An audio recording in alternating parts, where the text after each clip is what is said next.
तो चलिए आज के इस वीडियो में आपको हम बताने वाले हैं कक्षा 10 गणित में जो प्रतिस्थापन विधि से समीकरण को हल करने को देता है आखिर उसे कैसे करेंगे बिल्कुल आसान तरीके से। और आपको हम बता दें प्रतिस्थापन विधि से जो है हर बार एक सवाल कक्षा 10 के बोर्ड एग्जाम में आती है।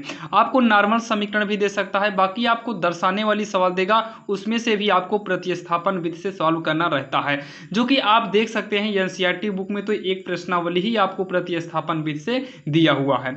अब यहाँ पर देखिए प्रतिस्थापन विधि के लिए क्या करेंगे, जैसे ये सवाल है तो सबसे पहले हम क्या करेंगे, इसे हम समीकरण 1 मान लेते हैं और इसे हम क्या मानेंगे, समीकरण 2। तो प्रतिस्थापन विधि का रूल जो होता है, सबसे पहले हम समीकरण 1 को लेकर या तो x का मान निकाल लेंगे या तो y का मान निकाल लेंगे। तो यहाँ पर हम लेते हैं समीकरण 1, तो लिखेंगे समीकरण 1 से।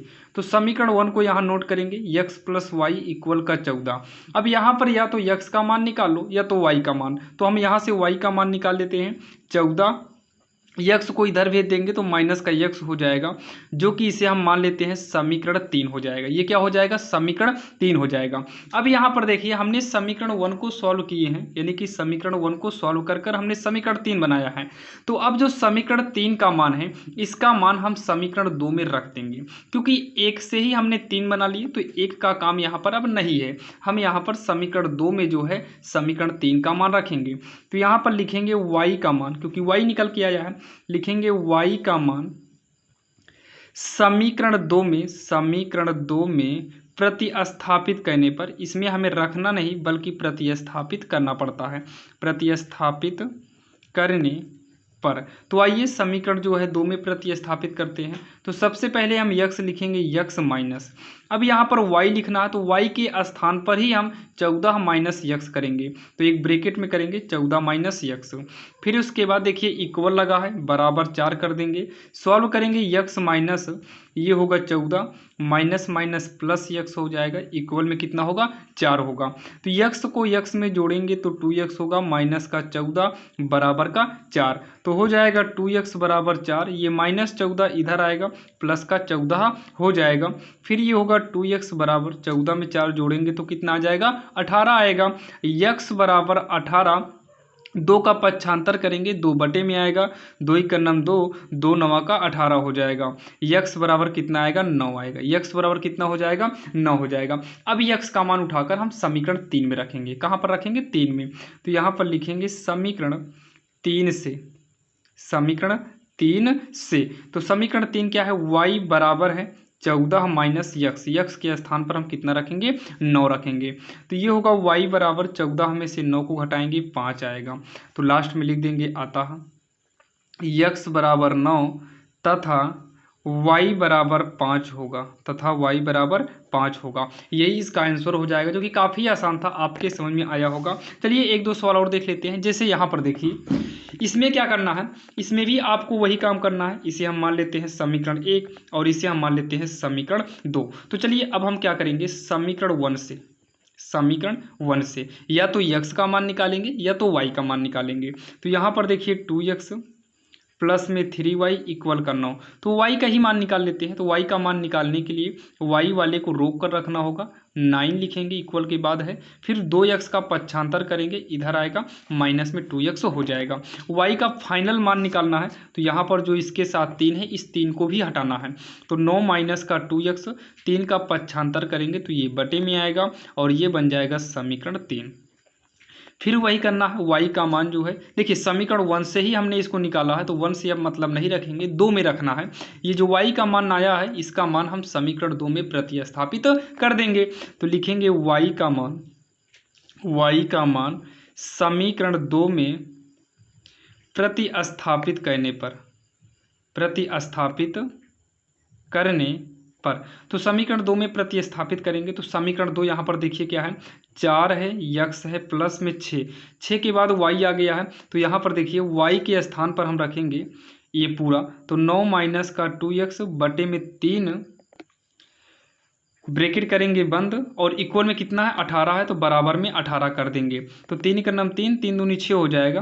तो 4x प्लस 2 नवा कितना आएगा, 18 आएगा, 2 नवा 18, प्लस माइनस माइनस हो जाएगा, 2 दूनी 4x आएगा, इक्वल का कितना करेंगे, 18 करेंगे।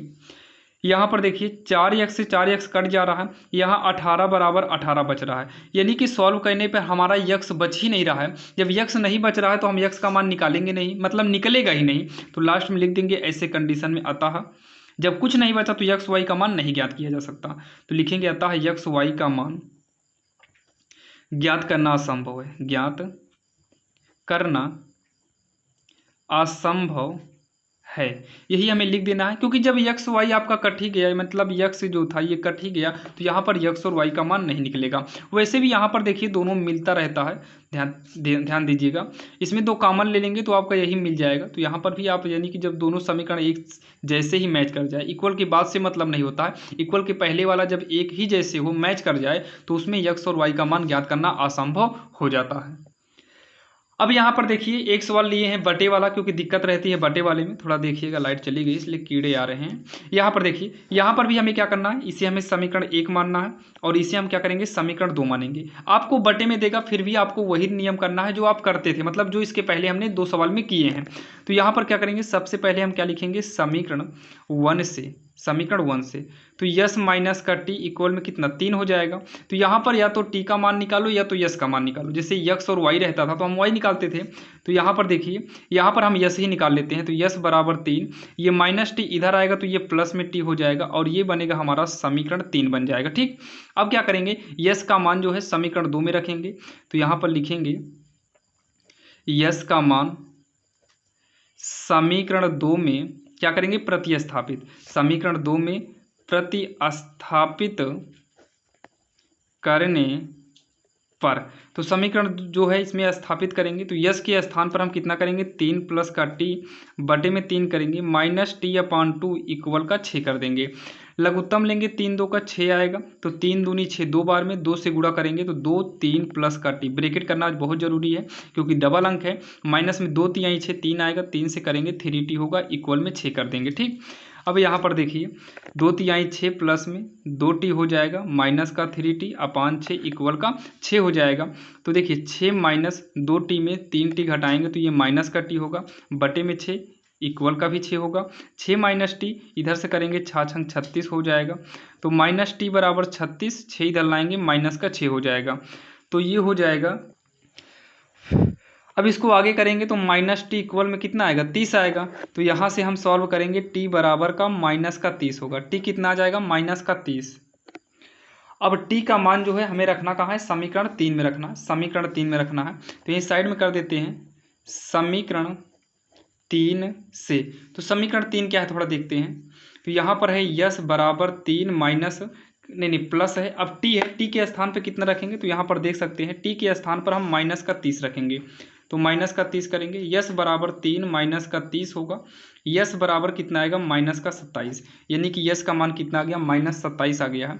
तो यहाँ लास्ट में लिखेंगे अतः यस बराबर माइनस 27 और टी बराबर कितना होगा, माइनस का 30, माइनस का 30, ये इसका आंसर हो जाएगा। इस तरीके से हम प्रतिस्थापन विधि द्वारा यक्स वाई का मान या फिर यस टी का मान या कुछ भी यानी कि समीकरण को हम सॉल्व कर सकते हैं। बाकी आपके समझ में आया होगा, अगर कोई भी डाउट रह जाए तो आप लोग कमेंट बॉक्स में बताइएगा और हाँ डिस्क्रिप्शन में लिंक दे देंगे, वहाँ पर जाकर आप सभी चैप्टर के इंपॉर्टेंट क्वेश्चन को लाइन बाय लाइन देख सकते हैं। तो चलिए मिलते हैं किसी अन्य वीडियो में।